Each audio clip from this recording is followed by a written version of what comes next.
Hello friends, पिछले chapter में हमने देखा था कि सियोक ने हरा दिया था ताएहो को और सुयोन को उसके बदले में मिला था एक मास्टर कार्ड बफेट। इस चैप्टर की शुरुआत में फिर से वही सीन दिखाए जाते हैं जहां पर सियोक इस बात पर खुश हो रहा होता है कि ताएहो ने फाइनली इसका नाम याद कर लिया, उसने इसका नाम बुलाया है, और वहीं पर बेहोश हो जाता है। उसके बाद सुयोन अपना कार्ड चेक करता है। इसे क्लेम करने के बाद सुयोन कहता है कि चाहे जो भी हो, कितना भी अच्छा कार्ड मुझे मिल गया हो, बट अभी एक इंसान है जिसे हराना जरूरी है, वो है सिग्योंग रयू, जिसे हराने के लिए जेहा और उसके साथी निकल चुके हैं। सुयोन अपना कार्ड चेक कर ही रहा होता है, इतने में ही हम देखते हैं कि ताएहो फिर से खड़ा हो जाता है और कहता है कि कितनी अच्छी नींद थी। तब सुयोन उसकी तरफ मुड़कर देखता है, बट सुयोन का ज़्यादा ध्यान कार्ड पर है, इसीलिए वो सोच रहा है कि ताएहो उठ गया, खैर जो भी हो, मैं देखता हूँ कि कार्ड बफेट का यूज़ कैसे कर सकते हैं। लेकिन जैसे ही सुयोन को रियलाइज़ होता है कि ताएहो फिर से अपने पैरों पर खड़ा हो गया, सुयोन को लगता है बहुत ही बड़ा शौक, और वो कहता है कि क्या ताएहो फिर से खड़ा हो गया, ऐसा कैसे हो सकता है, ये तो कुछ ही सेकंड्स पहले की बात है, ये फिर से ऐसे खड़ा कैसे हो सकता है लड़ने के लिए। सुयोन के अलावा वहां पर मौजूद सारे मेंबर भी इसे ऐसे खड़ा देखकर शौक में रह जाते हैं। सबकी हवा निकल जाती है कि अब इससे फाइट करेगा कौन। योनयोंग जी कहता है कि अब हम क्या करें, चियोन ताएहो फिर से खड़ा हो गया, लेकिन अब तो कोई भी मेंबर बाकी नहीं है इससे लड़ने के लिए, अब हम क्या करेंगे सुयोन। तभी हम देखते हैं कि सुयोन ताएहो के पीछे से जाकर उसकी कमर पर हाथ रखता है और कहता है कि शांत हो जाओ, कूल डाउन। एक्चुअल में ये यूज़ कर रहा था नलीफाई वाला कार्ड। एक्चुअल में सुयोन सोच रहा था कि ये ताएहो इतनी बुरी तरह से पीट चुका है, फिर भी खड़ा हो गया फिर से लड़ाई करने के लिए, ऐसा कैसे हो सकता है, ज़रूर युनजे ने इस पर भी वो ब्रेन वॉश वाला कार्ड यूज़ किया है, इसीलिए तो ये लड़ने के लिए इतना मरा जा रहा है। उसी के असर को ख़त्म करने के लिए सुयोन फिर से वो नलीफाई वाला कार्ड यूज़ करता है, जो इससे पहले वो यूएजिन और सेंट्रल 5 पर यूज़ कर चुका है। बट जैसे ही सुयोन नलीफाई वाला कार्ड यूज़ करता है, उसे खुद बहुत ही बड़ा शौक लगता है, क्योंकि सुयोन तो सोच रहा था कि ताएहो युनजो के किसी कार्ड के इफेक्ट में है, उसे वो दूर कर सकता है, बट ऐसा कुछ भी नहीं था। सचमुच ताएहो फाइट करना चाहता था। तब सुयोन को रियलाइज़ होता है कि ये तो सचमुच मुझसे लड़ना चाहता है, ये सचमुच इतना पागल है लड़ाई करने के लिए। ताएहो खुशी से सुयोन से कहता है कि ओह सुयोन किम, तुम मेरे पीछे, मैं तो तुमसे हमेशा फाइट करना ही चाहता था, तुम सचमुच बहुत ही स्ट्रांग हो, तैयार हो जाओ। और जबकि इस ताएहो पर किसी भी कार्ड का असर था ही नहीं, तो नलीफाई से वो किस कार्ड के असर से बाहर आता, बिल्कुल वैसा ही है जैसा कि ये पहले था, उतना ही गुस्से में भरा हुआ है लड़ने के लिए। ताएहो बार बार सुयोन को लड़ने के लिए उकसा रहा था। उधर सुयोन सोच में पड़ जाता है कि अब मैं क्या करूं, इस सिचुएशन से बाहर कैसे आऊं, ये किसी भी कार्ड के असर में नहीं है, इसका मतलब 100% इसका दिमाग खराब है, जो इतना पागल है लड़ाई करने के लिए। और सच तो ये है कि इससे पहले मैं बहुत ही बुरी तरह से 2 बार लड़ चुका हूँ, मेरे अंदर हिम्मत नहीं है इसे हराने की, अब मैं क्या करूँ। तभी सुयोन के दिमाग में एक प्लान आता है। ये ताएहो से कहता है कि ताएहो, अगर तुम सचमुच एक स्ट्रॉन्ग ओपोनेंट को हराना चाहते हो तो सबसे पहले युनजो को हराओ, तुम्हें नहीं लगता कि हम सब में से सबसे ज़्यादा स्ट्रोंगर वही है। ये बात सुनते ही वहाँ पर खड़ा योनयोंग जी, सारे क्रू मेंबर शौक में रह जाते हैं कि सुयोन क्या कर रहा है, बट सुयोन का प्लान काम करता है।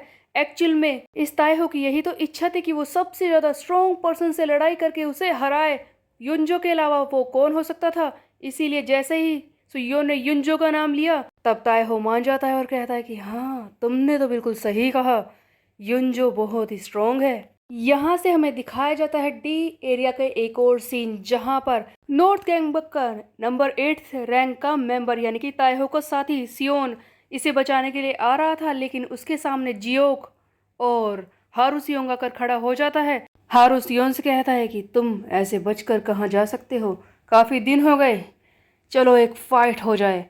और हम देखते हैं कि सियोन सोचने लगता है कि जैसा कि मैंने इन सब के बारे में इंफॉर्मेशन निकाली है, इन सब के फाइटिंग स्टाइल्स के बारे में मुझे पता है, और रही बात हारू सियोंग की, मुझे पता है कि ये कॉपी एरा यूज़ करता है, उसके अलावा इसकी स्पीड बहुत ही ज़्यादा है, और अगर मुझे इससे जीतना है तो मुझे करनी होगी सबसे पहले मूव। हम देखते हैं कि सियोन टूट पड़ता है हारू पर अटैक करने के लिए। उसे लगता है कि ये कोपियारा ही यूज़ करेगा उसे मारने के लिए, बट हारू दिखाता है एक नई मूव। जैसा कि हारू को एक कॉपी करने वाला कार्ड मिला था, उसके अलावा उसने सुयोन को कई चीज़ें परफॉर्म करते हुए देखा है, इसीलिए सबसे पहले हारू सुयोन की कॉपी की हुई मूव्स को ही परफॉर्म करता है। ये येट बियोप टाइग्योन की कुछ मूव्स यूज़ करता है, जिसे देखकर तो सियोन वो हैरान हो जाता है कि हारू इन्हें भी यूज़ कर सकता है। येट बियोप टाइग्योन के बाद हम देखते हैं कि हारू यूज़ करता है यूजिन का लेफ्ट हुक। इसे भी ये उसी की तरह परफॉर्म करने की कोशिश करता है, बट ऑफ कोर्स हारू जो कि दूसरों की मूव को सिर्फ कॉपी कर रहा है, उनके जैसी पावर, उनके जैसी शक्ति ये नहीं ला पाता। ये बात हारू भी जानता है। उधर हम देखते हैं कि सियोन इस बात से हैरान है कि पहले सुयोन की ये मूव येट बियोप, उसके बाद ये यूजिन का लेफ्ट हुक, ये सारी चीज़ें हारू को पता है। ऐसा कैसे हो सकता है? क्या ये उन्हें रेप्लिकेट कर सकता है? लगता है इसे काफ़ी कुछ आता है। मुझे इससे लड़ाई करने के लिए जल्दी नहीं करनी होगी। मैं आराम से लड़ाई करता हूँ। दोनों ही एक दूसरे से लड़ने के लिए कोशिश कर रहे थे। इसी बीच में जियोक चिल्लाता है कि रुक जाओ, लड़ाई करने की ज़रूरत नहीं है। सियोन इधर देखो, तुम्हारा फ़ोन है, कोई तुमसे बात करना चाहता है। ये फ़ोन किसी और का नहीं, तायहो का है। एक्चुअल में ऐसा लगता है कि सुयोन ने ही ये फ़ोन मिलाया है जियोक को, ताकि तायहो सियोन से बात कर सके। जैसे ही तायहो इस सियोन की आवाज़ सुनता है, खुश हो जाता है कि सियोन तुम बिल्कुल ठीक हो। वैसे कितनी रिलीफ वाली बात है कि तुम बिल्कुल ठीक हो। तुम्हें पता है मुझे यहाँ पर बहुत ही अच्छी फाइट करने का मौका मिला, और एक और बात बता दूं, मेरे पास नया गोल भी है अब लड़ाई करने के लिए। तुम्हें तो पता ही है ना, मैं सबसे स्ट्रॉन्ग ओपोनेंट ढूंढ रहा था, वो तो मुझे मिल गया। वो है युनजो। युनजो से मैं लड़ाई करूंगा। ये सुनते ही सियोन को बहुत ही बड़ा शौक लगता है और वो कहता है कि क्या कहा? युनजो, तुम्हारा दिमाग खराब हो गया? सियोन ताएहो को समझाने की कोशिश करता है कि तुम क्या कर रहे हो। देखो, हमारे पास वेस्ट का इतना सारा हिस्सा आ चुका है, जल्दी ही हम बाकी सबको छीन लेंगे और युनजो से हमें बहुत ही बड़ा रिवॉर्ड मिलेगा। और अब तुम सब कुछ खराब कर रहे हो, तुम युनजो से लड़ना चाहते हो? तब तायो कहता है कि हाँ, ऐसा ही कुछ, मुझे उससे लड़ाई करनी है। तुम्हें तो पता ही है वो कितना ज़्यादा स्ट्रोंग है। तब सियोन कहता है कि तुम्हारा दिमाग खराब हो गया क्या? सचमुच युनजो से लड़ाई क्यों करना चाहते हो जबकि हम जीत रहे हैं? इसी बीच में हम देखते हैं कि वेस्ट गैंगबक का एक जूनियर क्रू मेंबर चिल्लाते हुए आता है और कहता है कि सर एडवाइज़र, हमारा प्लान काम कर रहा है।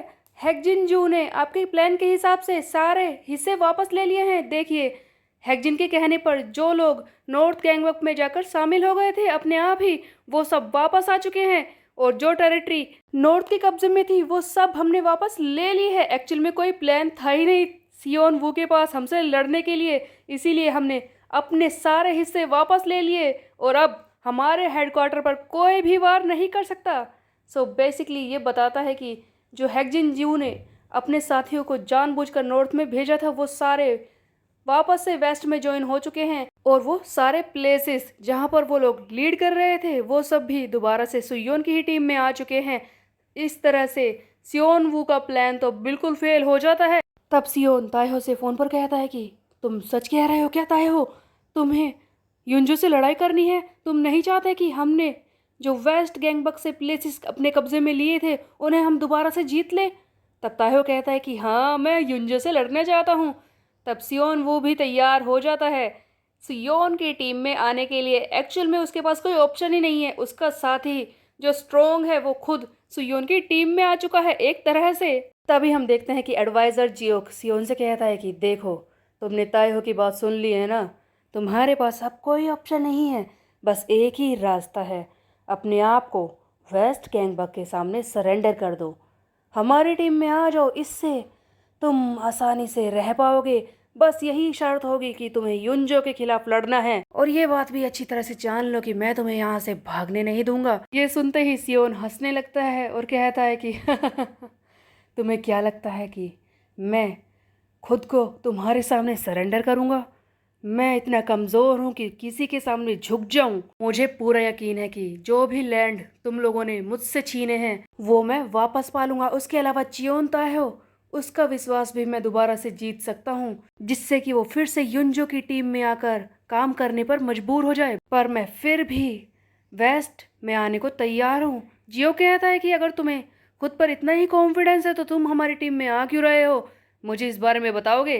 तब सियोन कहता है कि बात यह है कि चियोन ताएहो, जिसकी वजह से मैंने इतना सब कुछ पाया है, तुम्हें पता है, जब उसे पता चला कि मेरी जान खतरे में है तब ताएहो अकेले ही वेस्ट गैंगबक के लोगों से लड़ने के लिए चला आया। उसे यह भी नहीं पता था कि वहां पर कितने दुश्मन होंगे, उसे यह भी नहीं पता था कि जहां पर वो जा रहा है उनसे जीत पाएगा या नहीं। बट एक बात उसे अच्छी तरह से पता थी कि वो मेरी जान बचा कर ही रहेगा। वो किसी भी तरह से उन्हें पीट कर मुझे बचा कर रहेगा। वो मुझे बचाने के लिए कुछ भी कर सकता है। तुम ही बताओ, उसने मुझसे पहली बार कुछ रिक्वेस्ट की है, मैं उसे पूरी कैसे ना करूं। वो सचमुच एक बहुत ही अच्छा इंसान है। इसीलिए मैं तुम्हारे लिए नहीं बल्कि ताइहो के लिए ही वेस्ट गैंगबक में आने को तैयार हूँ। हाँ, मैं ज्वाइन करूँगा वेस्ट गैंगबक। सो गाइस, एक और क्रू मेंबर वेस्ट गैंगबक में बढ़ चुका है, वो है सियोन, वो जो कि नॉर्थ गैंगबक का नंबर 8 रैंक का मेंबर है। उसके अलावा इसका साथ ही ताइहो भी वेस्ट में ज्वाइन हो चुका है। यहाँ से हम देखते हैं सीधे सिग्योंग रयू को, नॉर्थ गैंगबक का 10वीं रैंक का मेंबर, जिससे जेहा जल्दी ही लड़ने के लिए आने वाला है।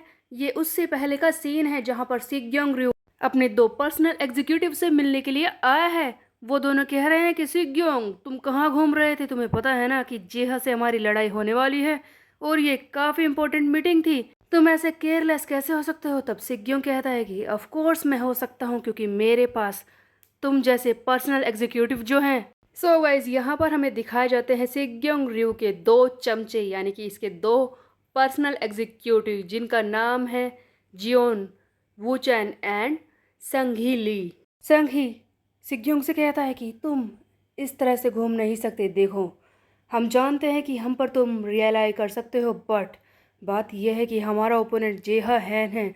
अगर हमने थोड़ी भी ऐसे केयरलेसनेस दिखाई तो हम हार सकते हैं, क्योंकि जेहा बहुत ही स्ट्रोंग है। देखो, ये बात उतनी ही साफ है, तुम्हारे और जेहा के बीच में जो कुछ हुआ उसकी वजह से उसने काफ़ी कुछ प्रिपेयर कर रखा होगा तुम्हें हराने के लिए। इसीलिए हम उसे ऐसे कमज़ोर नहीं मान सकते, तुम्हें कुछ ना कुछ तो करना ही होगा। तब सिग्योंग कहता है कि ठीक है, फिर ये बताओ कि ये मीटिंग कहाँ से शुरू होती है, बताओ कि जेहा हैन इस वक्त क्या कर रहा है, वो क्या प्लान कर रहा होगा। तब संग ही कहता है कि हमें सुनने में आया है कि लड़ने के लिए वो अभी काफ़ी टाइम ले रहा है, उसने अपने एग्जीक्यूटिव को भी यहाँ पर नहीं भेजा है लड़ाई करने के लिए।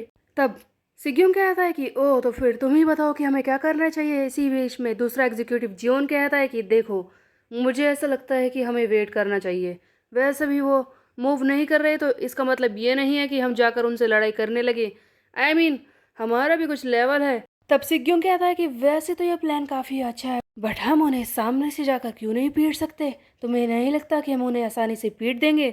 इसी बीच में सिग्योंग को लगता है बहुत ही बड़ा शौक, जहां पर उसके ही 2 पर्सनल एग्जीक्यूटिव जियोन और संग ही उसे धोखा दे देते हैं। हम देखते हैं कि अचानक से संग ही उठता है और एक पाइप से जोरदार वार करता है इस सिग्योंग रयू के हेड पर, और दूसरी तरफ से जियोन भी इस पर वार करता है। दोनों ही मिलकर इसकी बुरी हालत कर देते हैं। दोनों पर्सनल एग्जीक्यूटिव ने खुद सिग्योंग रयू को धोखा दे दिया। इस बात से सिग्योंग को बहुत ही बड़ा शौक लगता है और इसकी हालत भी खराब हो रही है। सिग्योंग कहता है कि तुम दोनों ने ऐसा क्यों किया।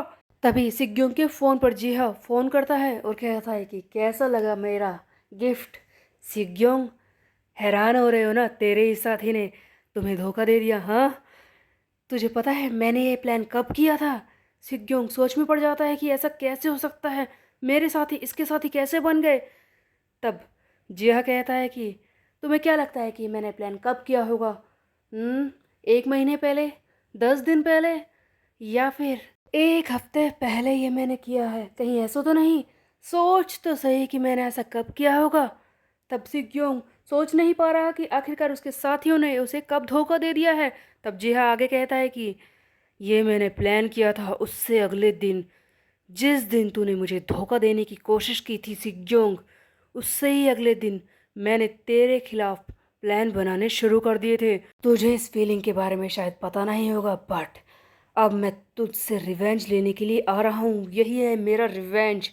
ये स्पेशल मोमेंट मैंने ही प्लान किया था ताकि तुझे कुछ समझा सकूं तेरे साथ क्या होने वाला है। तुझे पता है मैं कब से ये चीज़ प्लान कर रहा था। तुझे आज के बाद किसी पर भी विश्वास नहीं होगा। तू जब भी किसी पर विश्वास करने की कोशिश करेगा, तू हमेशा उन पर शक करता रहेगा कि कब कोई तेरा अपना, तेरे आसपास वाला तुझे धोखा दे दे। और यही तो मैं तुझे सिखाना चाहता था। तूने मेरे साथ जो किया वही मैंने तेरे साथ किया है। तुझे क्या लगता है कि मैंने ये सब क्यों किया होगा? गैंगबक को यूनिफाई करने के लिए या फिर ऐसी किसी बकवास के लिए? नहीं, ये सब मैंने किया है तुझसे बदला लेने के लिए। तुझे शायद पता नहीं है कि सालों से मैं इसी तरह से काम करते हुए आ रहा हूँ। और अब तू तैयार हो जा, क्योंकि मैं आ रहा हूँ तुझे खत्म करने के लिए। तुझे पता है, तुझे धोखा देना ही था ना, तो सियोक या फिर और किसी को देता जिसे इस चीज़ का बुरा नहीं लगता। वो तेरे खिलाफ कुछ भी नहीं करते। बट तूने बहुत ही बड़ी गलती की, मेरी पीठ पर छुरा घोंपने की। तूने मुझे धोखा दिया है, और आज मैं तुझे सिखा कर ही रहूँगा कि जब किसी को धोखा देते हैं तो कैसा लगता है। तुम्हारे साथ क्या हो सकता है। मैं आ रहा हूँ तेरी डेथ विश पूरी करने के लिए। तैयार हो जा। सो गाइस, हमारा इविल जेहा है निकल चुका है सिग्योंग रयू को हराने के लिए, जिसने इसे पहले धोखा दिया था। आखिरकार सिग्योंग रयू की वजह से ही तो ईस्ट गैंगबक हार चुकी थी। उसने जेहा का साथ नहीं दिया। शायद इसी बात से जेहा बहुत ही ज़्यादा गुस्सा है। अब जेहा इसका क्या हल करेगा, ये हम देखेंगे आगे आने वाले चैप्टर में। तब तक के लिए मेरे चैनल को सब्सक्राइब कर ले, बेल के आइकन को कर दे प्रेस। फिर मिलते हैं, बाय बाय गाइस।